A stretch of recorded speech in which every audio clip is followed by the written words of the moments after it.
कैसे हो आप सब। एक बार फिर से आपका स्वागत है मेरा दूरदर्शन मेरा विद्यालय में। आशा करता हूं कि आपको जो ये घर पर आपके विद्यालय का अनुभव मिल पा रहा है उसे आप बहुत एंजॉय कर रहे होंगे और एंजॉयमेंट के साथ आपकी पढ़ाई भी हो रही होगी।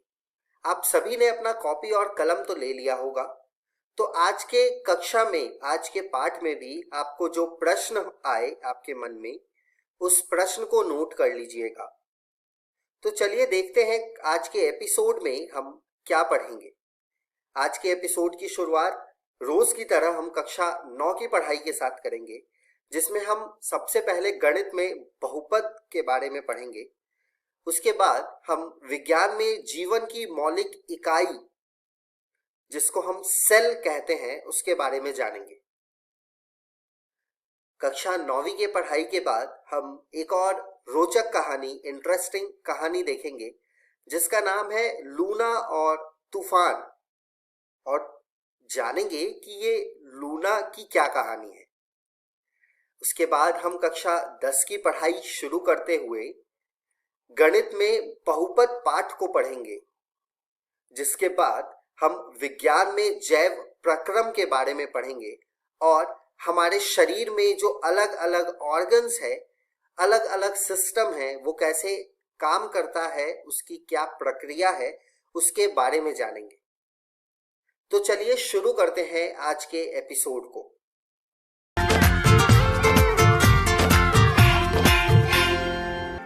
नमस्कार दोस्तों, आज हम पाठ बहुपद का भाग 4 पढ़ेंगे। हमने हमारी पिछली वीडियो में पढ़ा था शेषफल प्रमेय। आज के इस वीडियो में हम पढ़ेंगे बहुपदों का गुणनखंडन। तो चलिए आगे बढ़ते हैं और शुरू करते हैं हम हमारा आज का भाग। बहुपदों का गुणनखंडन शुरू करने से पहले हम जानेंगे गुणनखंड प्रमेय, जो कुछ इस तरह परिभाषित है। यदि px जिसकी घात n, जो कि 1 से अधिक या 1 के बराबर वाला एक बहुपद हो और a कोई वास्तविक संख्या हो, तो x माइनस a px का एक गुणनखंड होता है यदि pa बराबर 0 हो, और pa बराबर 0 होता है यदि x माइनस a px का एक गुणनखंड हो। यानी कि अगर कोई बहुपद px जिसकी घात 1 से अधिक या 1 के बराबर है और a कोई वास्तविक संख्या है, तो pa बराबर अगर 0 हो तो x माइनस a px का एक गुणनखंड होता है, और यदि x माइनस a px का एक गुणनखंड होगा तो pa बराबर 0 होता है। चलिए अब हम गुणनखंड प्रमेय का प्रयोग करके कुछ प्रश्नों का हल करेंगे। यहाँ हमें एक प्रश्न दिया हुआ है जिसमें हमें जांच करना है कि x जमा 2 बहुपदों x की घात 3 जमा 3 गुणे x की घात 2 जमा 5 गुणे x जमा 6 और 2 गुणे x जमा 4 का एक गुणनखंड है या नहीं। इस प्रश्न को हल करने के लिए हम सबसे पहले x जमा 2 के शून्य ज्ञात करेंगे, जो कि मिलेगा हमें x जमा 2 बराबर 0 को हल करने से, जिससे हमें मिल जाएगा x बराबर घटा 2, यानी कि x जमा 2 का शून्य घटा 2 है। मान लेते हैं हम कि हमारा बहुपद px बराबर है x की घात 3 जमा 3 गुणे x की घात 2 जमा 5 गुणे x जमा 6, और हमारा बहुपद sx है 2 गुणे x जमा 4 के। अब हम इस प्रश्न में px बराबर x की घात 3 जमा 3 गुणे x की घात 2 जमा 5x जमा 6 में x के स्थान पर घटा 2 को प्रतिस्थापित करेंगे, जिससे हमें प्राप्त होगा p घटा 2 बराबर घटा 2 की घात 3 जमा 3 गुणे घटा 2 की घात 2 जमा 5 गुणे घटा 2 जमा 6, जिसे हल करने पर हमें मिल जाएगा घटा 8 जमा 3 गुणे 4 जमा घटा 10 जमा 6, जिसे हल करने पर हमें मिलेगा घटा 8 जमा 12 घटा 10 जमा 6 यानी कि 0। और हम गुणनखंड प्रमेय के अनुसार यह कह सकते हैं कि x जमा 2 x की घात 3 जमा 3 गुणे x की घात 2 जमा 5x जमा 6 का एक गुणनखंड है। अब हम हमारे Sx में जहाँ x है वहाँ पर घटा 2 को प्रतिस्थापित करेंगे, जिससे हमें प्राप्त होगा 2 गुणे घटा 2 जमा 4, जिसे हल करने पर हमें मिल जाएगा 0। और यहाँ भी हम गुणनखंड प्रमेय के अनुसार कह सकते हैं कि x जमा 2 2x जमा 4 का एक गुणनखंड है। हमारा अगला प्रश्न है, यदि x घटा a 4 गुणे x की घात 3 जमा 3 गुणे x की घात 2 घटा 4x जमा a का एक गुणनखंड है, तो k का मान ज्ञात कीजिए। हमें यह दिया हुआ है कि x घटा a हमारे बहुपद px बराबर 4 गुणे x की घात 3 जमा 3 गुणे x की घात 2 घटा 4x जमा k का एक गुणनखंड है।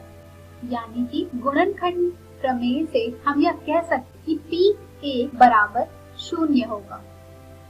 अब हम इस प्रश्न में जहाँ px x है वहाँ पर हम 1 को प्रतिस्थापित करेंगे, जिससे हमें प्राप्त होगा p1 बराबर 4 गुणे 1 की घात 3 जमा 3 गुणे 1 की घात 2 घटा 4 गुणे 1 जमा k, जिसे हल करने पर हमें मिल जाएगा 4 जमा 3 घटा 4 जमा k, जो कि बराबर होगा 0 के, क्योंकि p1 बराबर है हमारा 0 के, जिसे हल करने पर हमें मिल जाएगा k बराबर घटा 3। तो इस तरह हमने k का मान ज्ञात कर लिया। अब हम बहुपदों का गुणनखंडन सीखेंगे मध्य पद विभक्त विधि से।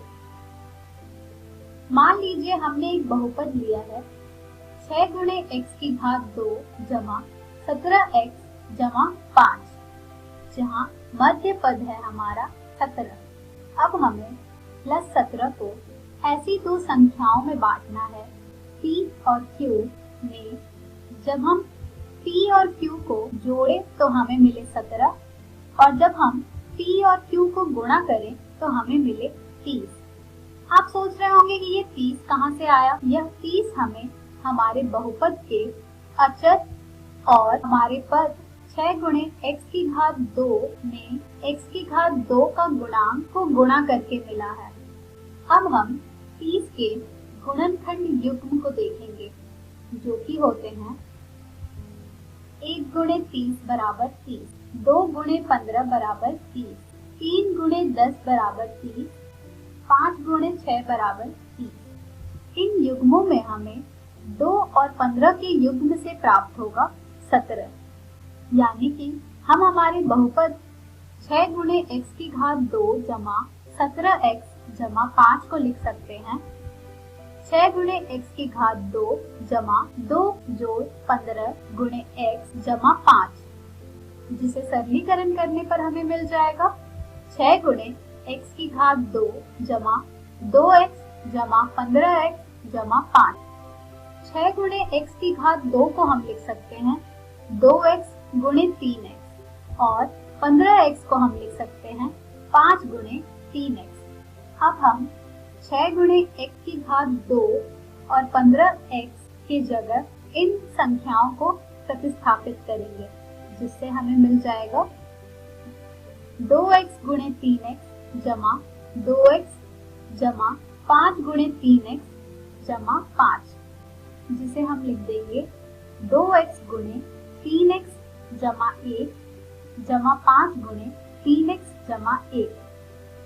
अब आप सोच रहे होंगे कि हमने यह कैसे लिखा, तो आइए देखते हैं। यहाँ पर 2x हमारे दोनों पदों में है और 5x हमारे दोनों पदों में है, तो यहाँ से हमने 2x और 5 को उभयनिष्ठ लेकर लिख दिया है, जिसे हल करने पर हमें मिल जाएगा 2 गुणे 3x जमा 1 जमा 5 गुणे 3x जमा 1, जिसे हम लिख सकते हैं 3x जमा 1 गुणे 2x जमा 5।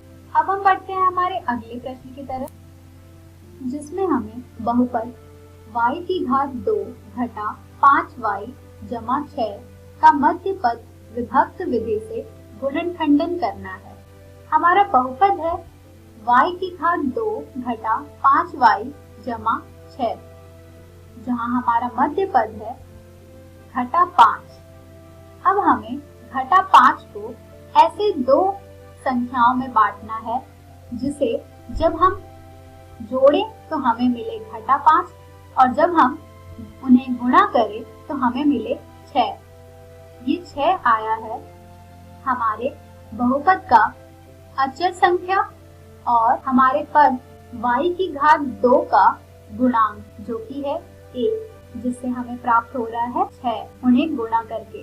अब हम 6 के गुणनखंड युग्म देखेंगे, जो कि हैं 1 गुणे 6 बराबर 6, 2 गुणे 3 बराबर 6, घटा 2 गुणे घटा 3 बराबर 6, घटा 1 गुणे घटा 6 बराबर 6।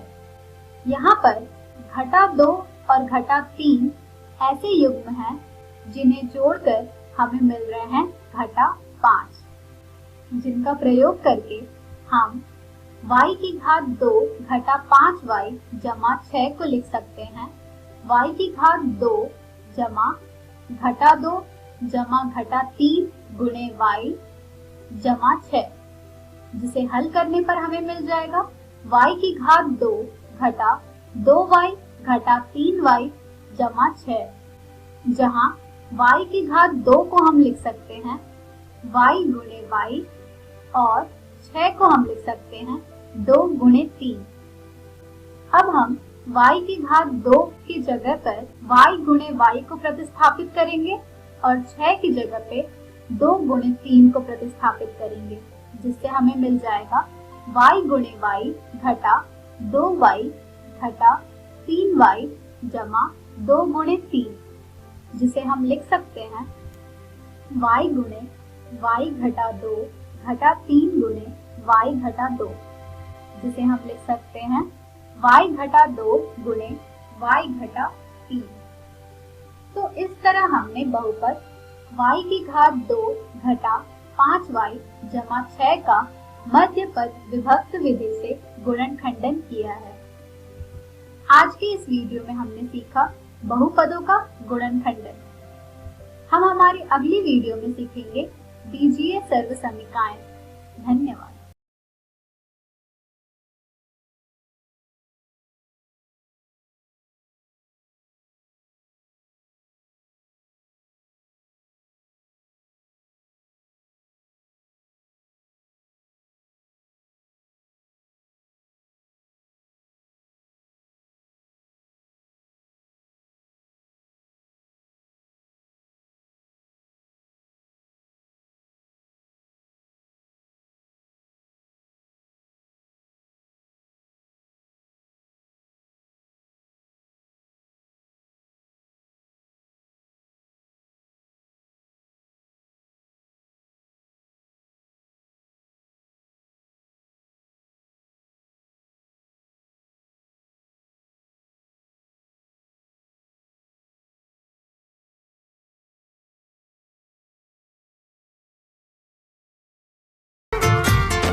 नमस्कार दोस्तों, आज का हमारा अध्याय है जीवन की मौलिक इकाई भाग 1।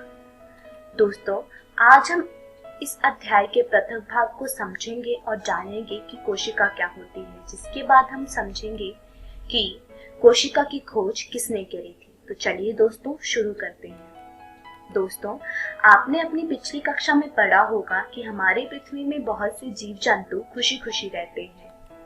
पर दोस्तों, क्या कभी आपने ऐसा सोचा है कि ये जीव जंतु किस चीज के बने होते होंगे? चलिए दोस्तों, आज इस वीडियो में हम ये जानने की कोशिश करते हैं। दोस्तों, हमारे पृथ्वी में जितने भी जीव जंतु रहते हैं वे कोशिकाओं के बने होते हैं। अब आप सोच रहे होंगे कि ये कोशिका क्या होता है।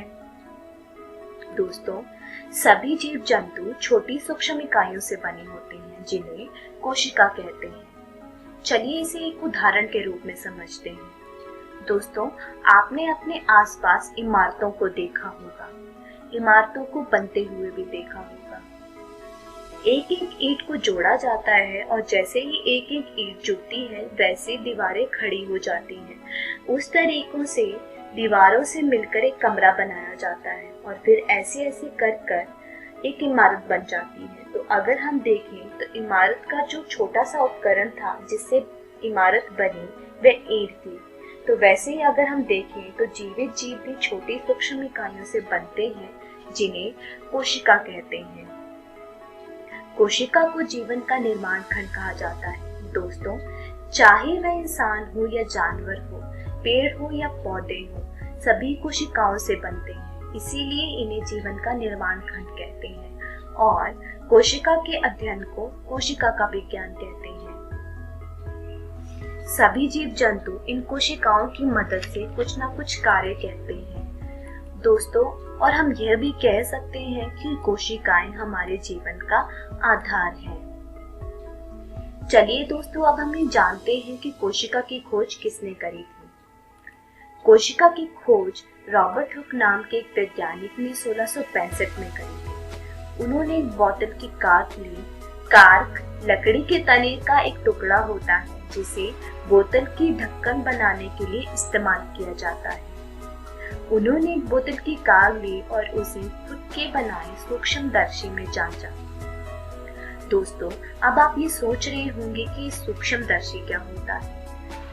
सूक्ष्मदर्शी एक उपकरण है जिसका उपयोग उन चीजों को देखने के लिए किया जाता है जिन्हें हम अपनी नग्न आंखों से नहीं देख सकते। उस बोतल की कार्क में उन्होंने दीवारों से घिरा हुआ एक खाली स्थान पाया। उस संरचना को उन्होंने मधुमक्खी के छत्ते के जैसा माना, जिसे उन्होंने बाद में नाम दे दिया कोशिका। इस प्रकार सबसे पहले हुक ने देखा कि संजीवों में अलग अलग एकक होते हैं। इन एककों का वर्णन करने के लिए जीव विज्ञान में कोशिका शब्द का उपयोग आज तक किया जाता है। चलिए दोस्तों, अब हम एक उदाहरण देखते हैं। प्याज का एक छिलका लें और उसे सूक्ष्मदर्शी के नीचे जांचें। इसके बाद आपको क्या देखने को मिलता है। एक प्याज का छिलका लेना है और उसमें आयोडीन डालना है। जब हम उसे सूक्ष्मदर्शी के नीचे जांचेंगे तो हमें दीवारों से घिरी हुई बहुत बड़ी सी संरचना दिखाई देगी, जैसा कि हम इसे चित्र में दिखाई दे रही है। सभी संरचनाएं एक जैसी दिखाई देगी और इस क्रियाकलाप से हमें यह पता चलेगा कि विभिन्न आकार के प्याज के सूक्ष्मदर्शी द्वारा देखने पर एक जैसी संरचनाएं दिखाई देती हैं।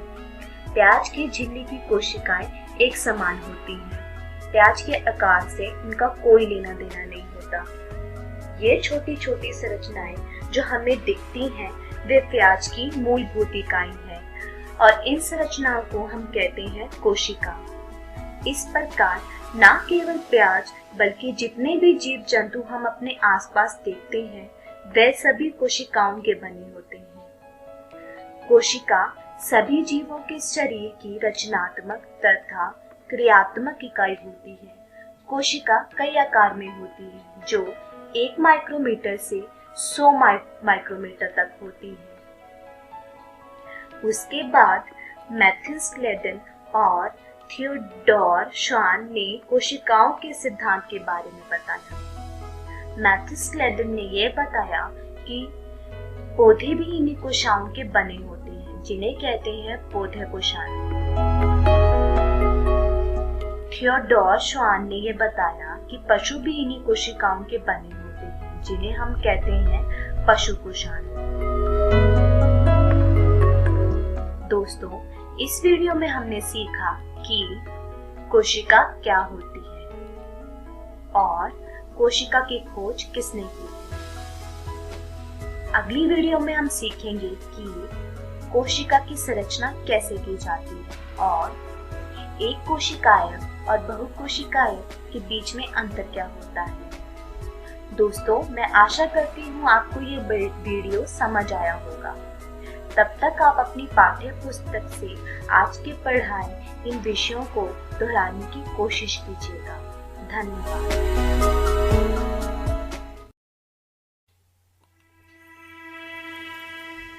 कोशिका की खोज किसने की थी? थियोडोर श्वान, Anton van लीएनहॉक, Mathis क्लेडन, Robert Hooke. कोशिका की खोज किस साल में हुई थी? 1668, 1665, 1662, 1628।